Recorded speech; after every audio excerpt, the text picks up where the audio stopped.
icon. And joining us now from his home in Huntington Beach, California, is the two-time Olympic medalist, Reid Priddy. Hello, Reid. How are you doing today? I'm good, Brian. Thanks for having me. This is great. Good to connect, and look forward to chatting, Reid. And I guess first off, obviously, it's been a peculiar 4 or 5 months for everybody. Obviously, athletes having difficult times training at facilities. I guess first off, how are things with you and the family, and what have these recent months been like? Yeah, it's been pretty crazy. Just like everybody else, trying to pick up the pieces and try to figure out what this new normal looks like from a volleyball standpoint, from a business standpoint, and obviously from a family standpoint. I've got 2 kids. One is almost 10 next week, and then a daughter who is 5, I'm sorry. So we're, the school, the homeschool, we already homeschooled, so that wasn't a huge transition, but obviously the sports for the kids and all that kind of stuff. So, just trying to be a responsible parent first and foremost, and then a community member, trying to do the right things. And I would say that volleyball has probably taken a little bit of a backseat just because of all the different priorities that are out there in the world right now for us to contribute to trying to get through this crazy time. And I look forward to the time where I could be hopping on a plane again, flying across the world, seeing beautiful locations. I mean, I really miss that aspect. It's funny, once you get off the jetway, you miss it. I'm thinking through all the different layovers in Germany and London and Italy, and I would never think that I would be missing those days. Yeah. Reid, you led very appropriately to my next question. For a guy, though, that has traveled the world for so long and, played for international clubs, there must be a silver lining, some satisfaction, as you did allude to, about being at home with the family on a regular basis. Absolutely. Yeah, it's been an amazing time. We got in that rhythm of eating lots of meals out, constantly being on the go. And so especially when we were sort of locked down for like 6 weeks, it totally shifted our rhythms, and it modeled more of how we lived when we lived like in Italy or in Europe for extended, for a 7-8 month season. Our life kind of slowed down. We weren't bouncing around from little league to going to the mall, and we just kind of hung out a lot and shared a lot of great meals. And so we've been eating at home exclusively. It's been crazy for me to have a long day of even training or work, and then I come home and actually make my own dinner if my wife's out. I would always just go and pick up takeout, but ever since this all started, we've been eating a lot better and eating at home and spending a lot of time together. Good to hear, Reid. I'm impressed that your cooking habits after all these years have improved. Back to volleyball. You recently returned to the court as part of the AVP Champion Series there in Long Beach, California. 3 consecutive events near your home. I guess first off, what was it like playing these events? Obviously without a crowd, perhaps something that you haven't done very much over the years. And secondly, want to know specifically about returning to play with your longtime U.S. national team member, David Lee. That had to been cool, right? Yeah. So, I mean, to answer your second question first, Dave Lee and I, we had been talking. He was sort of one toe in the water, in the sand, if you will, still sort of like thinking about taking deals overseas, and but just knowing, like, he's literally the best Reid blocker I've ever played with. The ability for him to operate 2 hands independently was a gift. And I knew that he could, I know that he could be just a very dominant force in the beach game, but obviously he needs to transition from being a middle blocker into an outside hitter. So we spent the winter training with the beach national team and made a lot of progress. We were by no means where we needed to be, but we had made a lot of progress. So when COVID hit, we weren't able to train. Beaches were closed. We didn't have an environment where we could train. And quite frankly, both of us had to figure out what was, how to keep our real estate projects going for Dave. And for me, it was, I'm in a startup fitness company. How do I keep that thing going? So when Long Beach came on the radar, it was one of those things where we had to play because it was so close. And even not qualifying, you were able to make a couple bucks. But we knew that we weren't in our peak form. So we knew it was going to be a humbling experience, which it was, and it was very motivating for a strong off season.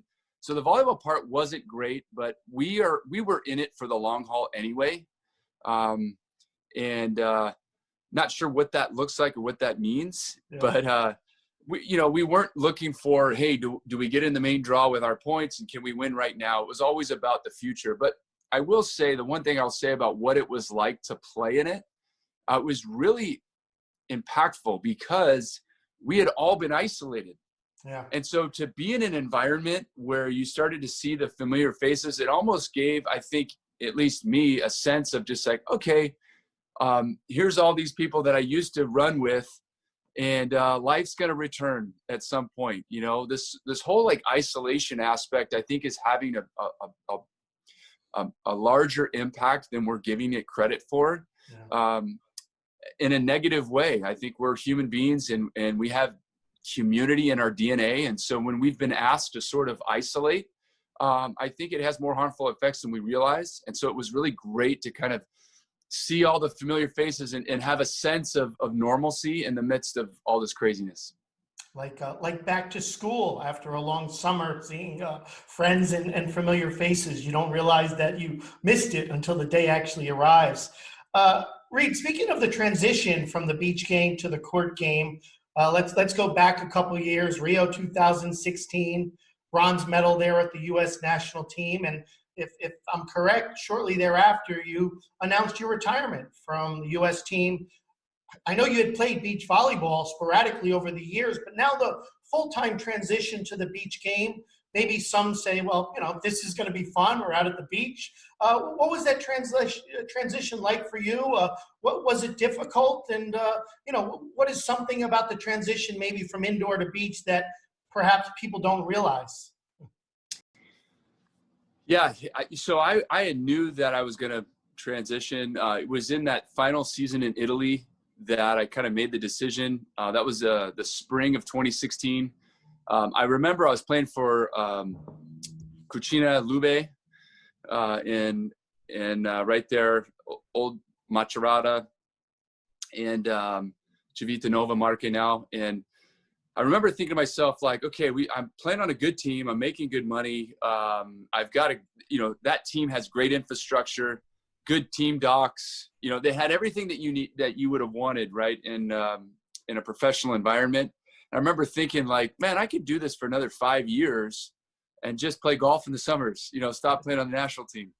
And as soon as I had that thought, another thought came to mind of, I just left a small apartment with my wife and 2 small kids, one about to go to school, and my wife just not having, not speaking the language and not having a ton of friends. And it was just like obvious that, okay, even though I could keep doing this, that the right move for the family is to sort of like, plant some roots, allow the kids to have friends and play little league and have my wife start to have a support structure. So that's when the decision was made, but I didn't really make any plans until literally on the plane leaving Rio. That's when I finally gave myself permission to start thinking about the next phase.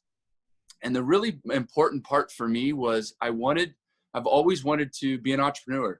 And I wanted to build a business that could run in parallel with my pursuit on the sand. What I underestimated was how difficult being an entrepreneur is. And that the last 4 years, I was probably 90% entrepreneur, 10% beach volleyball player. And I think I was able to fake it sort of for a while, but that takes a toll, and I don't have any regrets. I certainly would do things differently. But I think what the question that you asked, what do you underestimate is beach volleyball, the economics are very difficult. And if you're going to be a pro, it needs to be full time. So I was trying to find ways to build infrastructure to where I could get more out of a minute than maybe other people. For every minute I'm spending on the sand, I'm trying to get 2 minutes out of it, so to speak. And it's hard to be a pro beach volleyball player because of the economics. However, and so for that reason, I knew that if I put all of my eggs in the beach volleyball basket, that I would be a 45-year-old, maybe a 46-year-old that was transitioning at the ground level of some next industry. Yeah. And so that's the decision I made. No regrets. Certainly it stunted my transition. I think if I could have just gone all in on beach volleyball, things would perhaps be different. But I'm thankful for where the business is at, because right now beach volleyball is totally shut down and I'm still operational from a business standpoint. So, but it's been great. I have right here.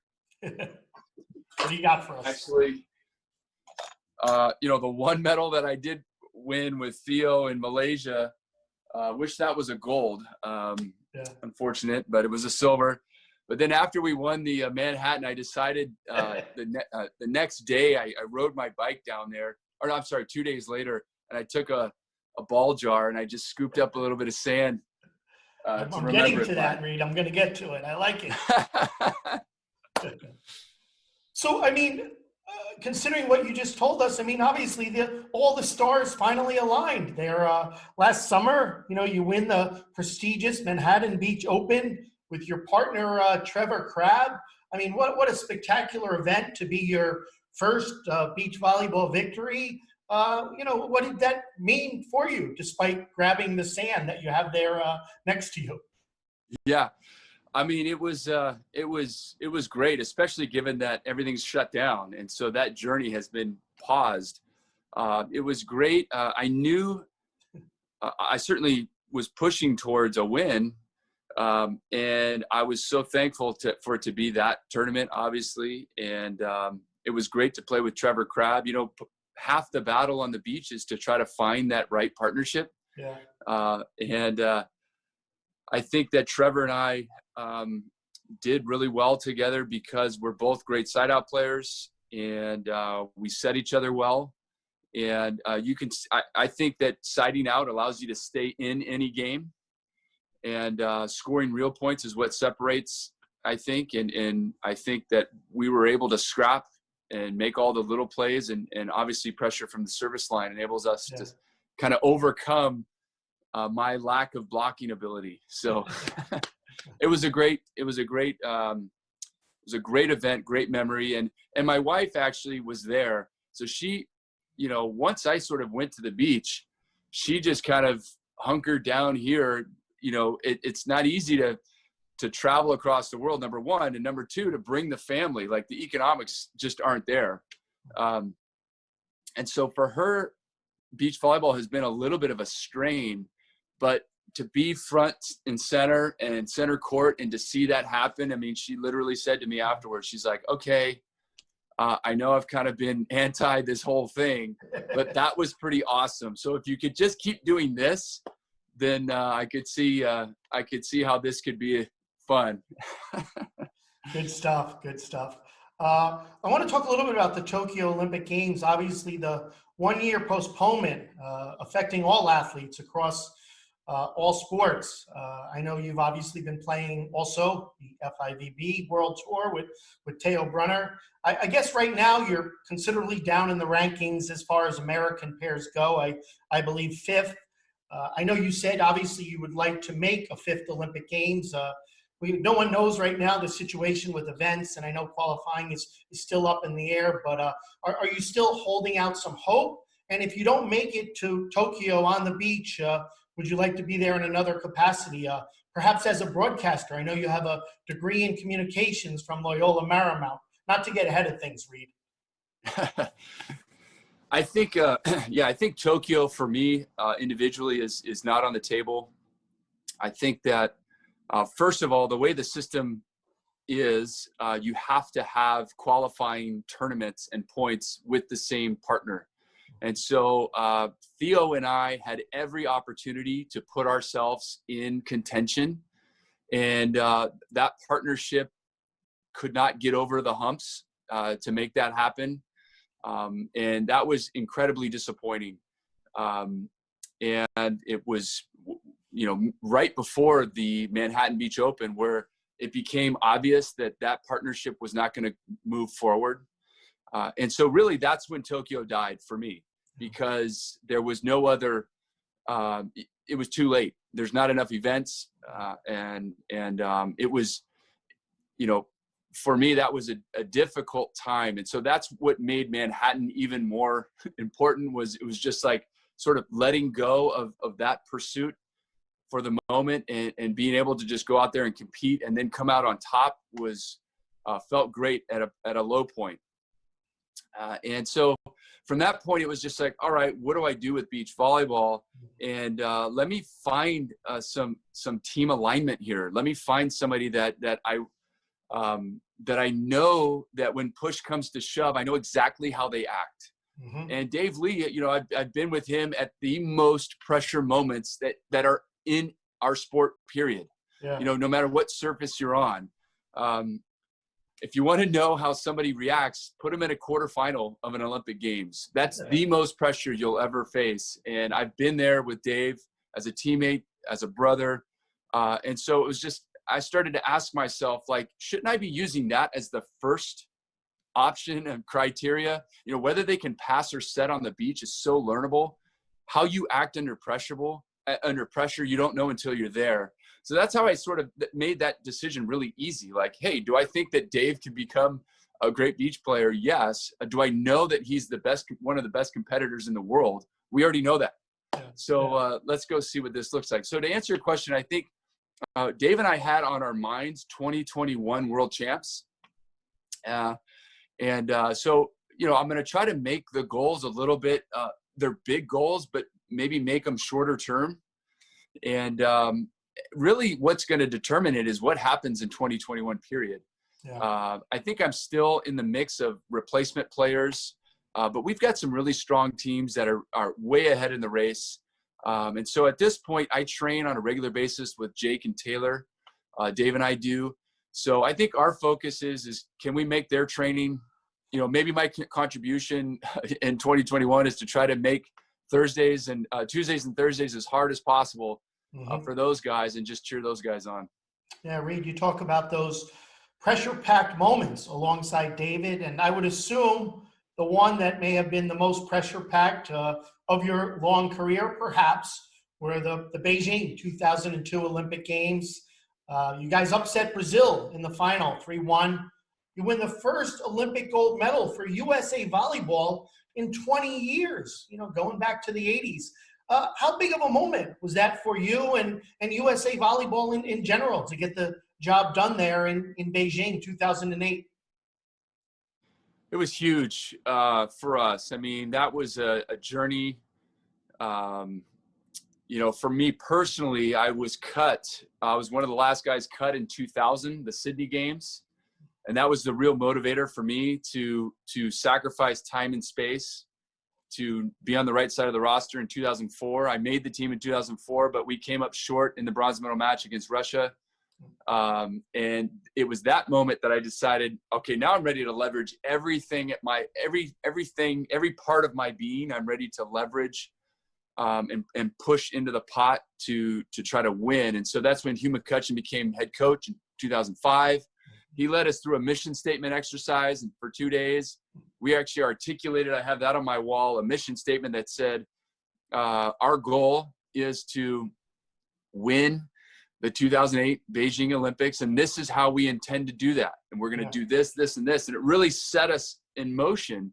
And of course, in 2005, nobody in the world would have put us as the trending team that was going to overcome. And so winning was just the culmination of a lot of sweat, a lot of hard work, a lot of tears and blood. And I would say that the most pressure packed was actually that quarterfinal against Serbia. I think we went 15-13, 15-12 in the fifth set against, they were every bit as possible of winning that Olympic Games. And then we go against Russia and we beat them 15-13 or 16-14 in the semifinal. Dave Lee had the final block against Max Mikhailov. And I ended up playing with Max for several seasons in Russia. And what's ironic about that is that, and I tell this to kids all the time, is that we only blocked him once. I mean, he was absolutely going nuts on us. He was killing balls left and right. We could not stop him. It was like the entire game we were trying to figure out, how do we just get one block? And Dave ended up figuring it out on the final point. So by the time that we got to the gold medal match, we were just, it was work for us. We were out there enjoying ourselves, and there was not much pressure. It was just, let's just go out there and keep doing the things that we're doing and have fun. What a wonderful moment, and obviously great occasion for USA Volleyball. So 4 years later, as the defending Olympic gold medalist, you head to London. I believe you guys were ranked number 5 in the world, had a few struggles, and ultimately lost in the quarterfinals to Italy. Let's fast forward ahead to Rio 2016. Also a slow start. I know you lost a 5-setter to Italy in the semifinals, and then bounced back and defeated Russia for the bronze medal, obviously your second Olympic medal. Obviously vastly different team, but what can you say about the resiliency of this 2016 team, and how did it compare to the gold medal winning team in Beijing, if that's possible to compare the two? Well, that's interesting. So you skip over 2012, but I do want to tell the world audience that if there was one match in my entire career that I could redo, if I could get a redo, it would be that quarterfinal in London. Because we did piece things together, and I think we were one of the best teams. We had every reason to think that we could have won those games. And Ivan Zaitsev and Christian Salvani went out there and just served us off the court. I mean, literally, they just it was just that serve just kind of broke through, and that was devastating. So again, for all the listeners out there, if you want to know what match has the most pressure in all of volleyball, it's a quarterfinal in Olympic Games. I've learned and so we bounced back. I stick with the team. I didn't know if I was going to continue to play, but early in 2014, I saw the role that I could play for that team, and it was sort of the grizzled vet sage. I was no longer the most physically talented. I was never the most physically talented, but I was going to be contributing, not on the stats sheet, but my contributions were going to be valid nonetheless. But then I tore my ACL in Bulgaria. And so that was a 2-year grind to even make it back onto the roster. And I had to fight tooth and nail to make that roster. And then that team was one of the youngest teams that I think the U.S. has ever fielded. I probably swayed the age demographics, but you take me out and you've got a lot of first-time Olympians. So the resilience that they showed to be able to go to an Olympic Games, because you don't know how to prepare for it until you actually go. Right. And to be able to start slow and to be able to come back. And the pivotal match really was the match against match against Brazil in Brazil at 10 p.m. at night. To get that win was huge. And then sort of we go on this run and obviously come up short against Italy. Obviously, I think everybody would love to. It's always Italy. We'd love to redo that match to actually play for a gold medal. But my particular role, I really didn't see the court until the bronze medal match, and just sort of was ready for when my number was called, and was able to go out there and just put together a performance that was probably one of my better performances. And that was my last performance. So to compare the two teams, very different. I would say that the 2016 team had more talent, but I would say the 2008 team had a ton of just grit and competitive guys that were able to go above and beyond our talent ability. Yeah, and to win a medal in Brazil, such a volleyball and beach volleyball mecca, maybe, the second most popular sport there to soccer. I mean, that had to, be icing on the cake. Absolutely. Yeah. They, the Brazilians, we spend so much time down there anyway, a lot of tournaments, and obviously warming up that day in Maracanã. So the Maracanã was going crazy with 100,000 fans, and the soccer final was going on. And so, yeah, there was a lot of electricity, and obviously volleyball is such a big deal down there that was a fun place to play. Yeah. Reid, you obviously mentioned the ACL injury in 2014. You persevered. Things went relatively well there in Rio. Did this at all affect your decision to retire from the indoor game after Rio? No, I think I could have still. I got back to playing shape. I think that I think it was more of the family decision. It was just time to shift gears and to allow the three other members of my family to not just be following, me as husband or father, but to start to try to prioritize them as well.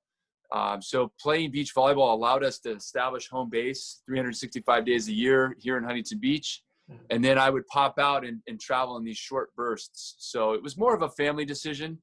But I will say moving to the beach, the impact on the sand, I feel like gave me another 5 years. So, maybe I could have played, like you look at Sergei Tatukin, he's still competing. And I think done the right way, you could play into your 40s indoors, even after an ACL injury. However, when you go out to the beach, it's like I added 5 more years to my career because of the sand.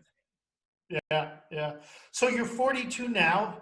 Obviously, we're living in uncertain times with all sporting events, right?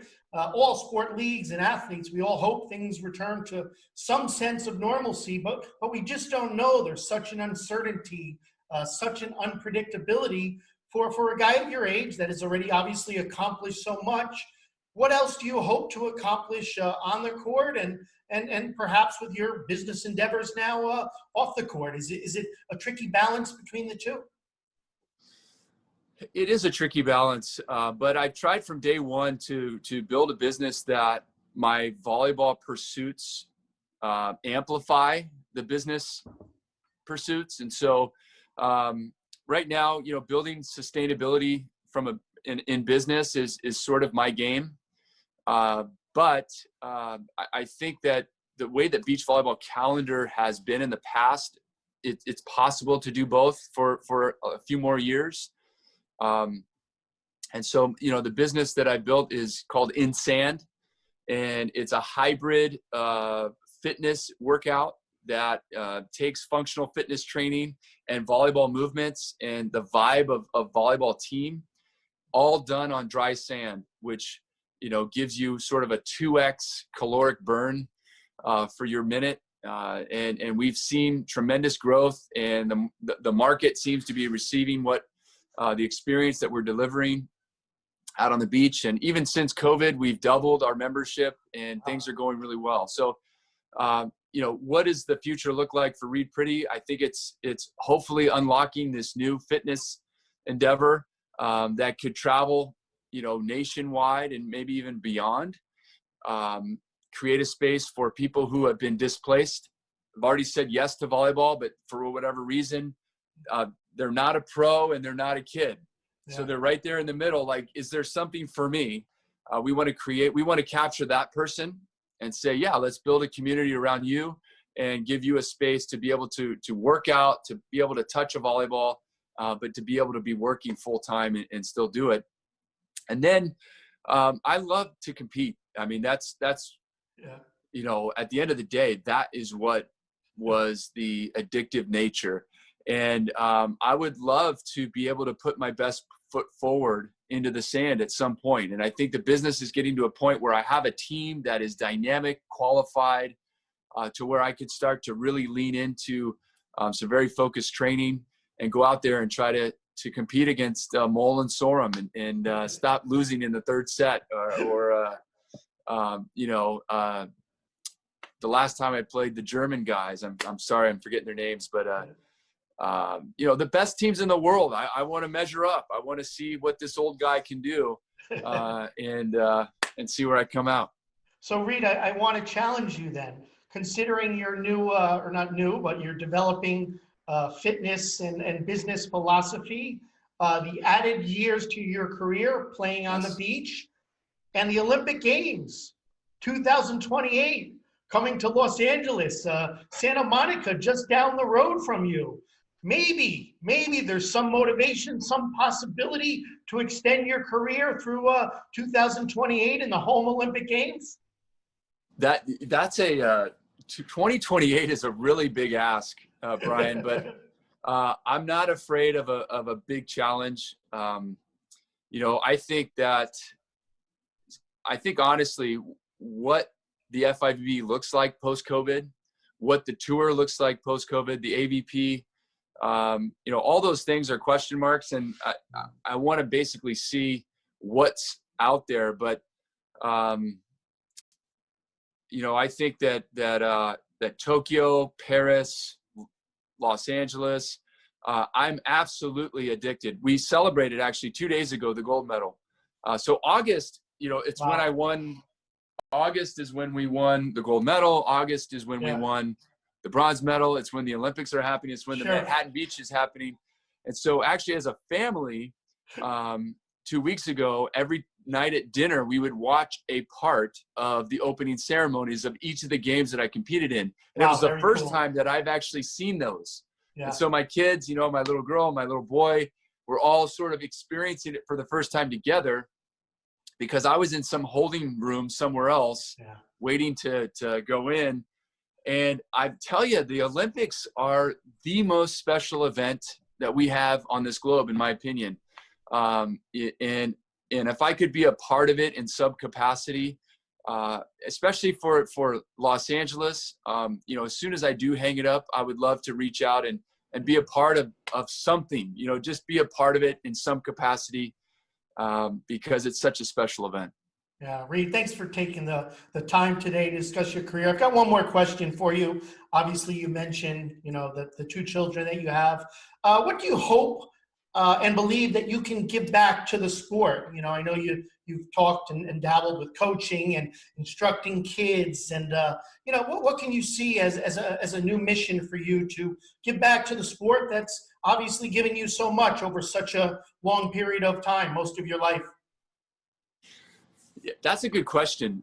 So my passion, what drives me now, is recognizing that sport and team were sort of the environments that helped shape me as a person. And so right now I'm fighting within Sand to try to solve the problem is how do we keep people involved in sport longer, especially within volleyball. There's so few opportunities for people to train on a regular basis. Yes, there's intramurals, there's tournaments, there's things to compete in, but it's the training environment that really shapes people, I think. And I think sport is one of our last personal development tools that we have in the modern world, because developing skill inside your sport takes a long time. And everything that we have these days is in our phone. It's fast, it's quick, it's easy, it's instantaneous. Yeah. But you can't get good in sports overnight.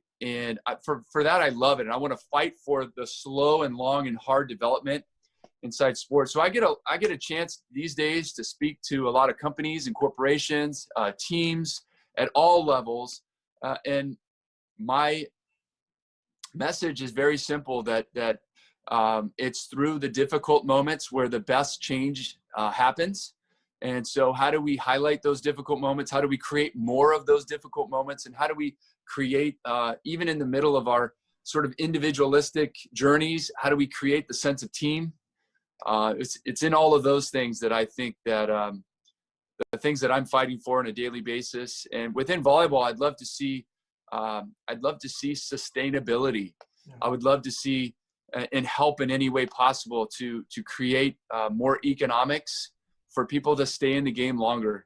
So many worthy causes, Reid. Wish you all the best, both on and off the court, with obviously your business endeavors, and hopefully a few more victories in the sand as well. That would be great. Thanks, Brian, and thank you, FIVB. I appreciate all the things that you guys do for the sport, and look forward to getting on a plane again and getting a credential to some event and playing. We look forward to that as well, Reid. All the best. Have a great one, and we'll catch you soon once again down the road. Awesome. Take care. All right. All right. Thank you, sir.